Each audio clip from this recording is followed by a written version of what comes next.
Hi friends, இப்போ நம்ம மனித உடலியல் நோய்கள் மற்றும் ஊட்டச்சத்து அதில் 5வது பாகம் பார்க்க போகிறோம். பாருங்கள், ஃபஸ்ட்டு கொஷின், அதாவது முக்கியமான கொஷின் தான் நம்ம எடுப்போம் எப்போவுமே.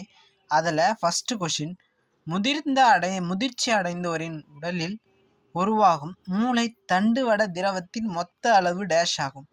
பாருங்கள், நல்லா கொஷின் நல்லா நோட் பண்ணுங்கள். முதிர்ச்சி அடைந்தோரின் உடலில் உருவாகும் மூளை தண்டுவட திரவத்தின் மொத்த அளவு 150 மில்லி, சரிங்களா? எம்எல் மில்லி, சரிங்களா? செகண்ட் கொஷின், புகையிலை மெல்லுவதால் ஏற்படும் நோய்.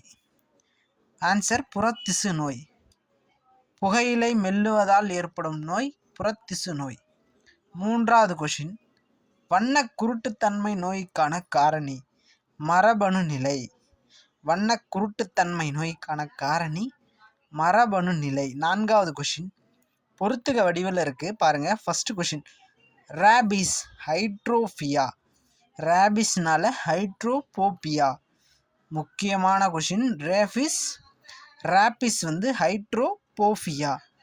காலரா விப்ரியோ காலரா என்ற பாக்டீரியாவில் வர்றது கால் தசை. Cholera vibrio cholera. காச நோய் மைக்கோ பாக்டீரியம். ஹெப்பாட்டிட்டிஸ்னா மஞ்சள் நிற சிறுநீர், அதுக்கான அறிகுறிகள். ஹெப்பாட்டிட்டிஸ்னா மஞ்சள் நிற சிறுநீர். டைஃபாய்டு சால்மோனல்லா டைஃபின்னு வரும், சரிங்களா? பாருங்கள், நல்லா கொஷின் நல்லா நோட் பண்ணிக்கோங்க. ரேபிஸ், காலரா, காசநோய், ஹெப்பாட்டிட்டிஸ், டைஃபாய்டு, சரிங்களா? 5வது கொஷின், மனிதனின் நுரையீரல் டேஷ் நுண் காற்றுரை பைகளாலானது. 300 நுண் காற்றுரை பைகள். மனிதனின் நுரையீரல் 300 நுண் காற்றுரை பைகள்.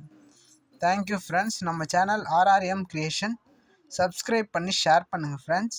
இன்னும் அடுத்த 5 கொஷின் பார்க்கலாம். கண்டிப்பாக இது உங்களுக்கு சிம்பிளாக இருந்தாலும் கொஷின் கண்டிப்பாக தேர்வுக்கு வரக்கூடிய தேர்வாக இருக்கும். Thank you friends.